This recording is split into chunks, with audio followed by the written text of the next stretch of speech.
Hi, this is Bruce of Solitaire Inc.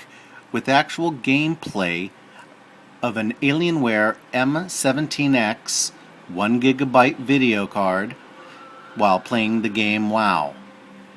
Those interested in what kind of frames can be achieved with this computer, with this video card configuration, can see the frames per second at the bottom of the screen. In Dalaran, heavy lag area at a very busy time, we're getting about 50 to 60 frames per second. The frames per second increase quite a bit when we leave the heavy lag areas such as Dalaran.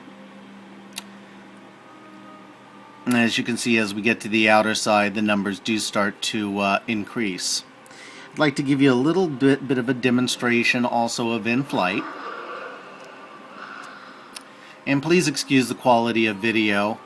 This is being done in the dark of night on a wireless router while being filmed on a portable, a mobile phone, being held in one hand while playing the game in another. So as you can see, as we get away from Dalaran, as we're flying, we're getting somewhere in the area of 120 to 130 frames per second. Looks like here an average of about 110. There we go. It starts to spike up a little bit higher. Now this is with all settings, again, all turned up other than the shader. Now, the NVidia control panel software that's included with this configuration, you can probably make some adjustments in order to bump the frames per second up perhaps a little bit at the sacrifice of quality, but it's always a trade-off. I found that letting the computer decide, letting the video decide, or making the settings that of the software manufacturer, so letting that game choose, has worked out just fine. And as you can see, the frames per second have maintained pretty high throughout the flight, and as soon as I say that, they start to lower. Now, the reason I made this video is, as you know, the Alienware M17X is a very expensive laptop, and if you're going to be putting out that kind of money, you want to be assured that the game is going to play the way you want it to, especially if you're buying it for, not only work and but also for fun. The reason I went with the 1GB video card is that first of all, it saved me about $1,000 on the price of the machine, and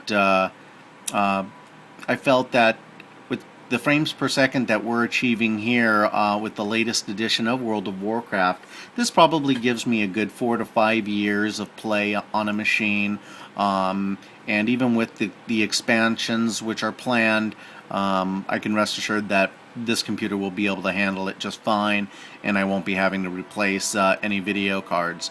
However, if prices do come down and it makes sense to put that additional 1GB card in the machine to make it a total of 2GB, then that might be a decision later on. But I can tell you that I am in love with the machine. It's been very reliable. The aesthetics of the machine are, as you can see, blue lights, very, very nice. I think you'd be very happy with this machine with the 1GB with the 1GB video card, and saving yourself a little bit of money. But if you gotta have the bragging rights of the 2GB and gotta see much higher frames per second, then by all means feel free to spend the money. Anyways, I hope this video was helpful. Wish something like this would have been available to me before making my decision blindly. There's a few other computers obviously in this price point that one can consider. I almost made the choice to move to a Mac with the MacBook Pro, and saw a demonstration of Iron Forge on the machine, which they were benchmarking at 60 frames per second and thinking that that was very, very high. I guess that is pretty good, but with this machine here, I'm able to achieve easily about 200 frames per second in Iron Forge in the busiest areas around the auction house. So, for those of you that are interested in such details, again, this is unrehearsed, so please forgive the fact that I'm probably not a wordsmith in this video, and I'd appreciate any comments, and if you have any additional questions about the configuration, I'll be sure to do my best and help you any way I can. This is Bruce once again from Solitaire Inc. signing out. Have a good night.